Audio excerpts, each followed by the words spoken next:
Sim, eu sou Paulo Roberto Padilha, diretor de desenvolvimento institucional do Instituto Paulo Freire, onde estou lá há 15 anos e tive o privilégio de trabalhar com o Paulo Freire há alguns anos, e a gente continua aí humildemente dando sequência ao seu legado.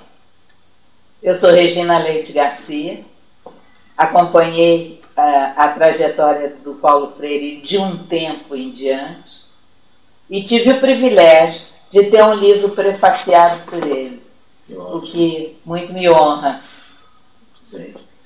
Eu sou o professor Valdo Barcelos, sou da Universidade Federal de Santa Maria e, diferente dos colegas, a minha relação com o Paulo Freire é mais recente do ponto de vista acadêmico, intelectual, mas do ponto de vista de movimentos sociais, já conheci ele antes, né, em função de alguns trabalhos, não trabalhei junto com ele, mas era um autor que se trabalhava em alguns trabalhos que se fazia com os primeiros assentamentos de trabalhadores rurais do Rio Grande do Sul.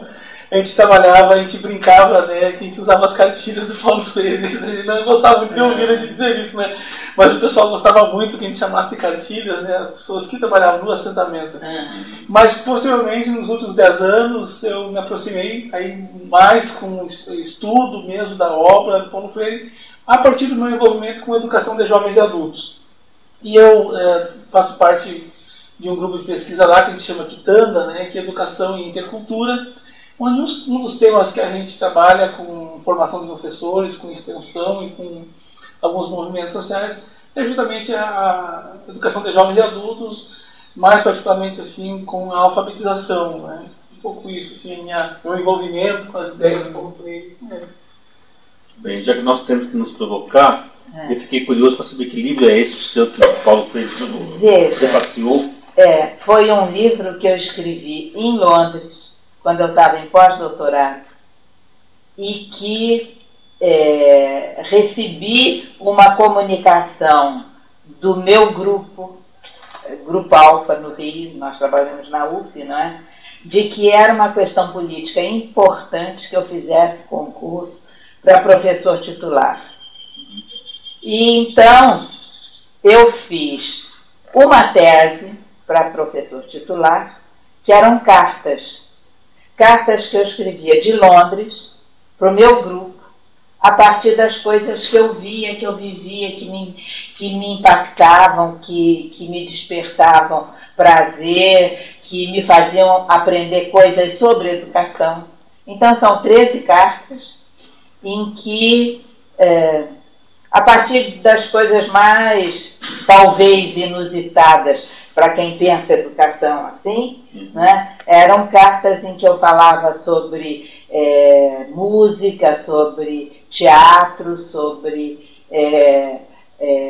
jogo de tênis, coisas assim, exposição de arte, e que aquilo me fazia ir pensando sobre educação, que é a minha preocupação maior. Então, esse livro foi... aí eu fiz a defesa, vim para o Brasil e interrompi o meu pós-doc e vim para o Brasil para fazer o concurso. E, pasme, a UF não gosta quando eu digo isso, mas eu queria Paulo Freire na banca e disseram que não, porque ele não era doutor.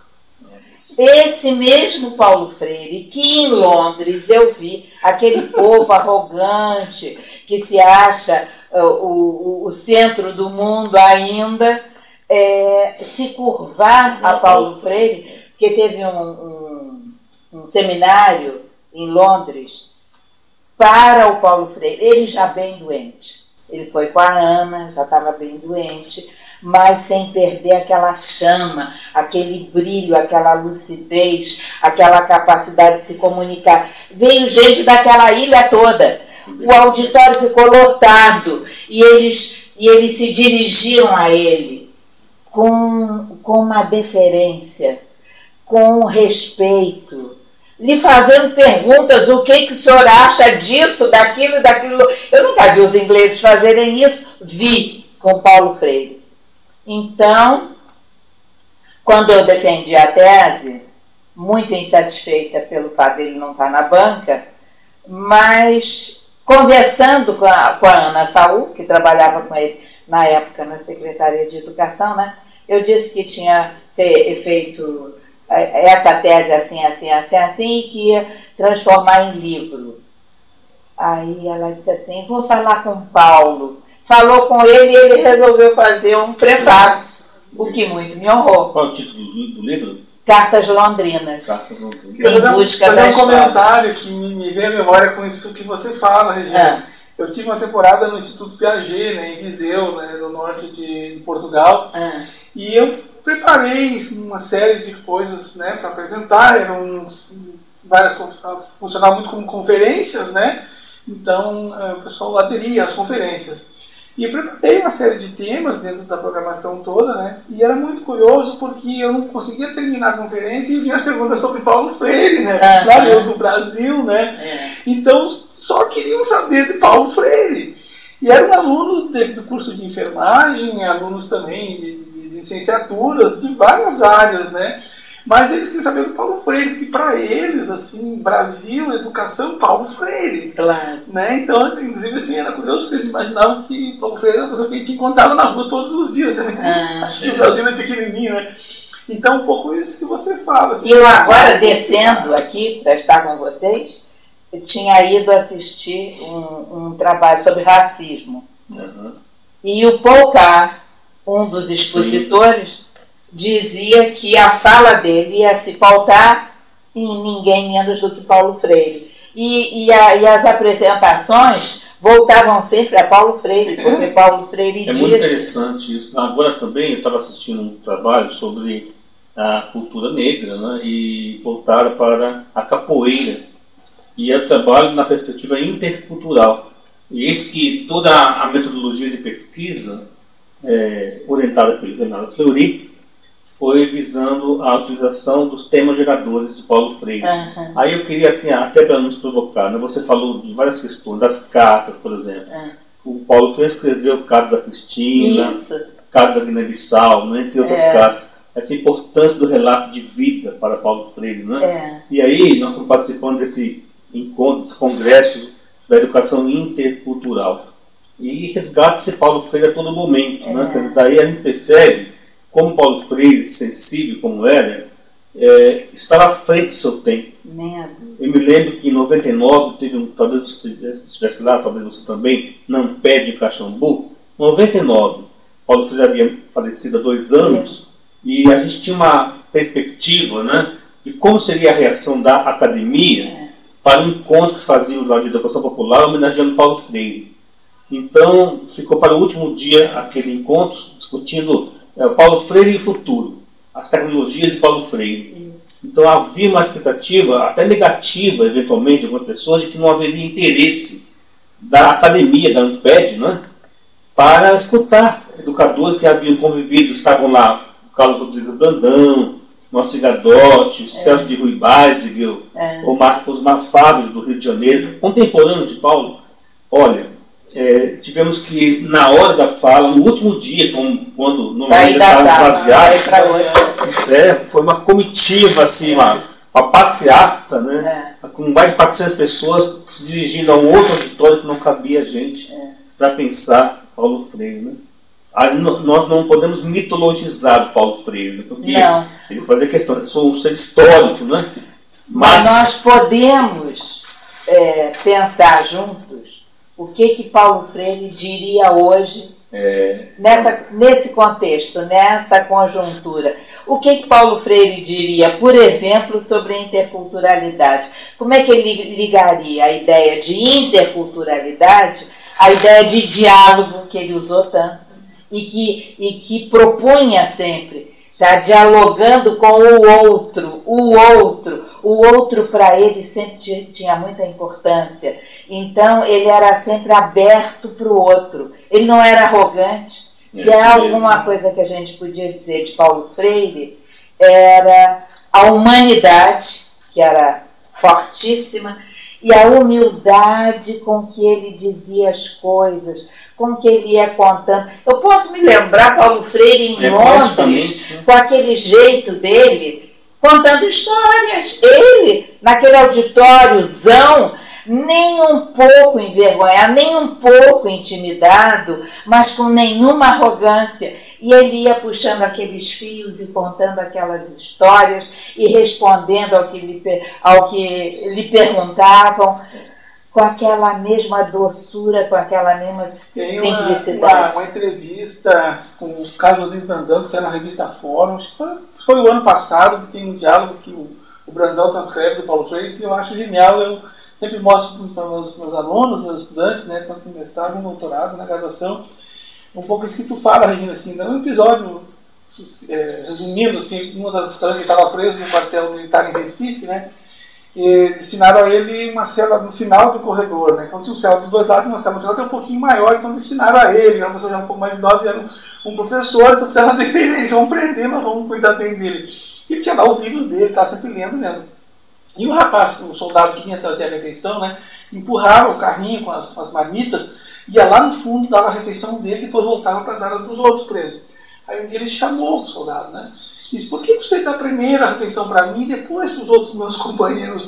Eles vai esfriar. Aí o soldado disse, não, o senhor é o professor, o senhor está sempre estudando, o senhor é melhor que todos nós aqui. Aí disse que ele levantou, assim, chegou na grade e disse, meu menino, venha cá, é muito bom estudar, mas a gente não estuda para ficar melhor que os outros, a gente estuda para ficar melhor que a gente, para se melhorar. Essa coisa assim é belíssima, né? De uma, não sei se humildade, ele usava a palavra humildade, né? De uma humildade, de uma sinceridade, né? Que é uma coisa raro de se ver nas pessoas hoje, né? Não, e uma coisa, essa afirmação dele, só um sábio pode dizer. Porque a literatura nos ensina, é a literatura que nos ensina, que mestre é quem de repente aprende. Paulo Freire sempre soube disso. Esse processo de aprendizagem permanente, contínua, a própria ideia de alfabetização. Sim. O que é alfabetização para ele? É alguma coisa que começa quando a gente nasce, né? Hoje a ciência diz até que é antes. Sim. Porque que uma criança, quando nasce, é capaz de identificar o canto da mãe, que acariciava e que cantava. Bem, então para Paulo Freire, a alfabetização começa muito antes da criança entrar na escola, acompanha toda a escolaridade e estamos nós aqui nos alfabetizando, porque ninguém acaba. Esse processo não tem fim. Você me faz lembrar, Regina, e você também, uma experiência que eu tive com Paulo Freire em São Paulo, acho que foi em 95, 96, alguma coisa assim. Ele foi homenageado junto com o Celso Laffer com o prêmio Moinho Santista. E foi uma homenagem, né, no Palácio dos Bandeirantes, na época o governador Mário Covas, ainda vivo, claro. E foi uma mesa pomposa, né, com muitos economistas, porque havia um prêmio economista o melhor de cada... Celso Laffer, né, foi premiado presencialmente. Celso Laffer estava muito mal de saúde, né, Paulo Freire acabou morrendo antes que ele. Mas Paulo Freire estava presente. E todos, né, antes de Paulo Freire, falaram com aquele formalismo, né, do Palácio Bandeirante, dos políticos e tudo mais. Aí quando Paulo Freire foi chamado a falar, ele foi o terceiro, né, da lista lá, entre os homenageados, ele conseguiu tirar toda aquela seriedade do ambiente, né, contando causos da vida dele, né, falando das cartas, e ele conseguia, com a sua oralidade poética, né, sensibilizar todo mundo. E essa é uma categoria, né, fundamental quando a gente discute a questão da interculturalidade. Você lembrava agora a questão do diálogo, né? Hoje também de manhã, participando de uma mesa, e eu defendo assim, a educação intercultural e, com base nela, a educação que eu chamei de intertranscultural, que não pretende avançar ou ser melhor que a educação intercultural, mas pretende também uma outra dimensão da percepção da realidade. Dá, né, mais clareza ao que às vezes pode ser meio ambíguo. E eu acho ótimo, vou passar a usar. Poxa, que bom, fico feliz. Vou te dar os livros para você ler, então, e fazer as críticas necessárias para a gente poder aprofundar, né? E aí me perguntaram assim, mas tá bom, onde que se dá a possibilidade, então, como eu defendo, né, de que aconteçam as conexões além das oposições? Porque a gente opera muito por oposição, não é? Uma coisa ou outra, é razão de um lado, é emoção de outro, é a ciência moderna de um lado, é a ciência pós-moderna de outro. Isso. mas eu defendo que nós possamos tentar trabalhar mais com a letrinha E também, né? E não só com o. Claro. Até eu queria ouvir vocês sobre isso, porque assim, eu me sinto, sinceramente, ainda solitário, porque venho há 10 anos pesquisando esse assunto da intertransculturalidade, né? E isso, para mim, como você bem captou, né? Agora, Regina, é uma perspectiva que nós temos de aprofundar na dimensão também da transcendência humana. E eu respondia à professora que me questionou hoje, né, nossa amiga Luísa Cortesão, o seguinte, que a resposta à superação dos limites, né, de operar com as duas coisas, oposição e conexão, está no diálogo.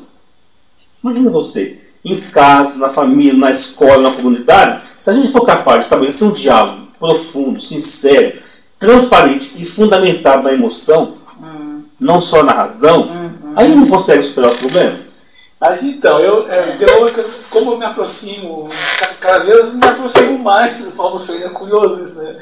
Porque tem um autor que eu tenho estudado há alguns anos, que é um chileno, Humberto Maturana, que trabalha muito com essa ideia de criar esses espaços, né? O outro como legítimo outro. Na sua então, criar espaços, né, onde a emoção que esteja, né, nos organizando, nos motivando, seja o cuidado, o acolhimento, o carinho, o diálogo, o respeito ao outro, enfim. Para mim, o Paulo Freire fala, né, da amorosidade, né, do espaço de amorosidade. O que ele chama, né, quando ele diz assim, a necessidade de criar um espaço de convivência, né? Quer dizer, conviver é viver como, né, com o outro. Quer dizer, então eu vejo assim, e não é que a gente fique querendo, né, aproximar o Paulo Freire de tudo ou tudo de Paulo Freire, não é isso, porque no meu caso não é.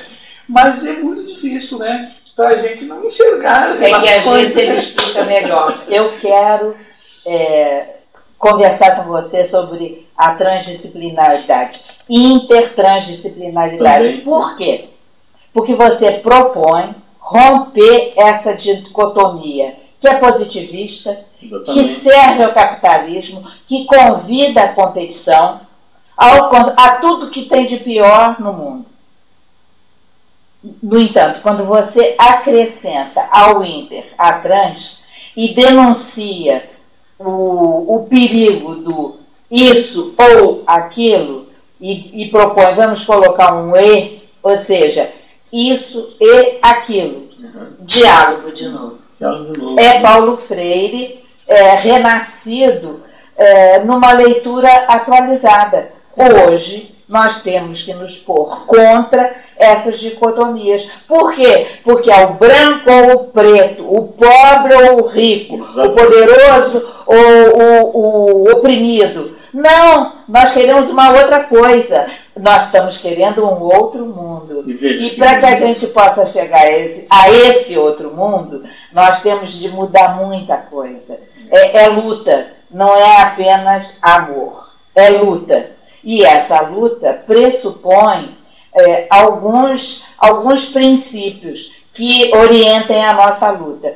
Por exemplo, a minha luta tem como objetivo que é sonho, mas não é aquele sonho de sonhar e ficar parado que Paulo Freire tanto denunciava. Olha aqui, sonho não é para se satisfazer com devaneio. Sonho é para que aquilo seja alguma coisa que a gente pretende um dia chegar. A utopia freiriana. Claro, a utopia freiriana é isso. Então, o que eu quero? Eu trabalho numa perspectiva de que um outro mundo é possível. Mas um outro mundo é possível se eu só disser que um outro mundo é possível, entrei no sonho devaneio. Mas se eu disser um outro mundo é possível se nós fazemos alguma coisa para esse mundo acontecer, é luta. É Paulo Freire de novo. É diálogo e conflito. Nem é uma obra de Paulo Freire. Então essa perspectiva, né, eu diria complexa, como você chama a opção do Maturana, né? Eu acho que é isso mesmo, a perspectiva complexa que nós vivemos hoje e que nos exige assim, estarmos abertos, né, a outras teorias e, sobretudo, a outras práticas que há 30 anos não tínhamos. Né? Vejamos as tecnologias hoje. Né? Nos remetem, né, a espaços que jamais nós conseguimos chegar. Paulo Freire, eu lembro, assim, em 96, poucos meses antes de morrer, sabe o que ele estava querendo fazer?